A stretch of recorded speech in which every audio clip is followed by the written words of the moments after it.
So, Katherine, you decided to leave out the crazed revenge scenes. Yes. Which I'm very disappointed because those are my favorite in the story. Her putting rotten eggs, hiding them in the house. That was just Easter at our house, really, also.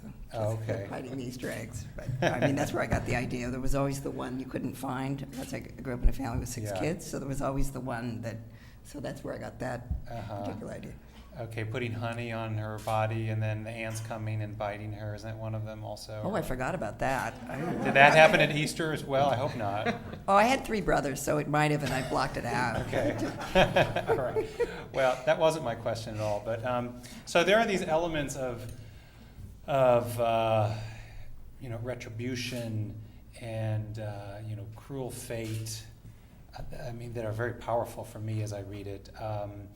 Of course, saudade, the longing, forgiveness, that are so key in your story, right?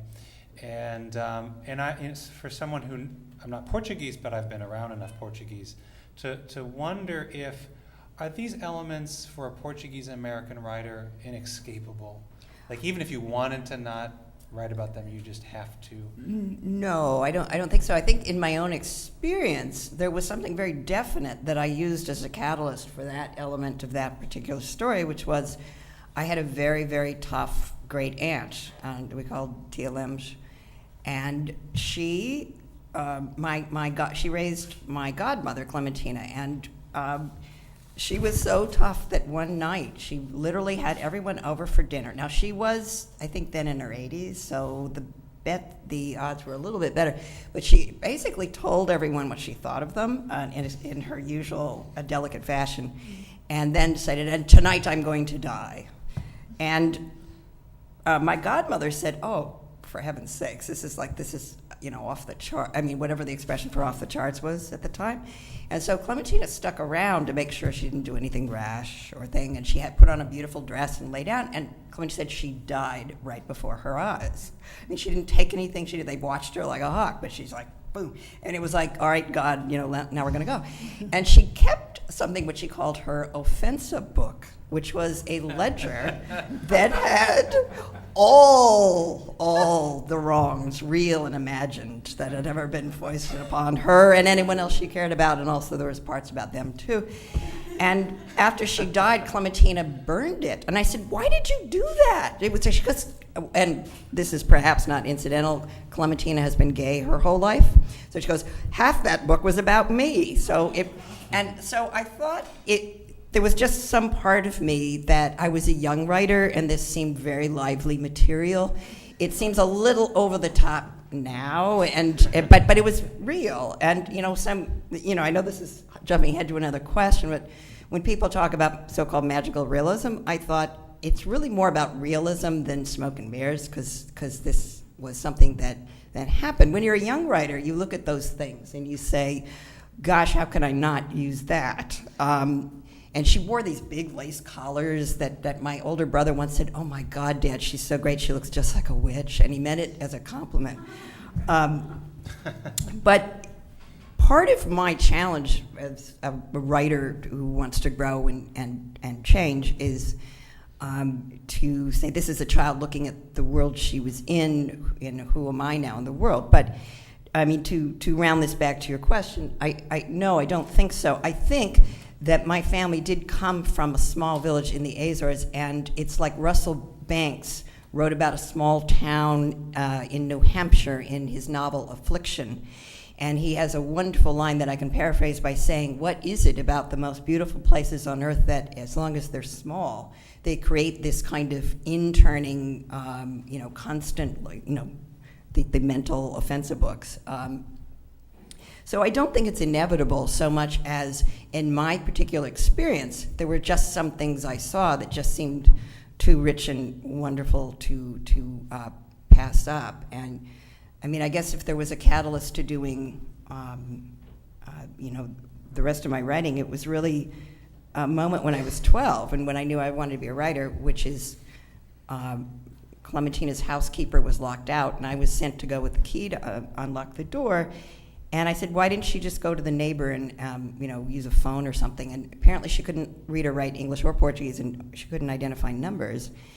And my father just blurted out, I think she thinks in color. And so he made a placard with color dots, and then he colored the phone with dots of color, and so she thought in color. And even when I was 12, I thought, what a wonderful metaphor. So it's about that kind of perception too. You might say it's about island mentality moving to an enormous state like California, and it fascinated me when I was a young writer. Okay, thank you. Do you keep your own book of offenses? Only in my head. Good. No. Because this anthology took so long to make that I wondered if I might end up on that list. No. Well, the evening is still young, so we'll see. Okay. Viriato.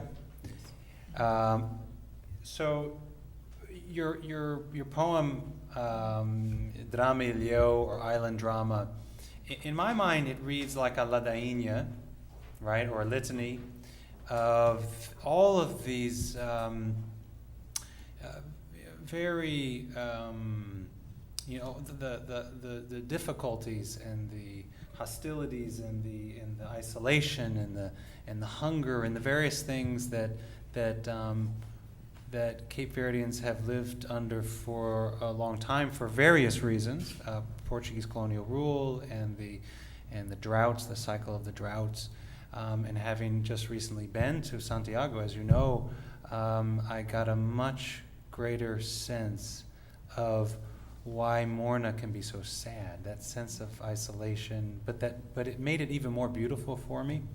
And yet, when I read the very end of this poem, it seems to end on a positive, affirming note, right? You say, it's the paradox of a life defunct, it's the irony of a stubborn existence that endures and survives, right? And I wondered if you could just describe in your mind, what came into your mind as you finished the poem in this way, because it's so different from the rest of it about the measles and etc. It's mostly the affirmation of our determination. I lived during the 50s and 60s, 70s in Cape Verde, and it was very difficult. But as Ovidio Martins and other poets put in their poems, it says, we stumble, but we never give up. We fall down, but we get up. We die, but we resurrect every day, facing new struggle in order to survive. So it's a struggle, people surviving with a few things, not anymore. Things are much better, as you observed, but for me, that living in Cape Verde, that era and now, it's like a day and night. Mm-hmm. How the people, although there are people suffering still, but it's much better kind of life. Mm-hmm. But with people coming to Europe, to America, as a fugitive from the world misery that. So that's why Cape Verdeans all over the world looking for better life, better way of helping their people, but always connected to homeland. So that more the sadness comes in different ways.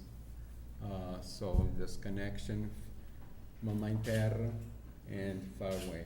So like I think Jorge Barbosa said that is that the need to depart, but at the same time you stay. Your soul stay always in Cape Verde. Mm-hmm. That's one.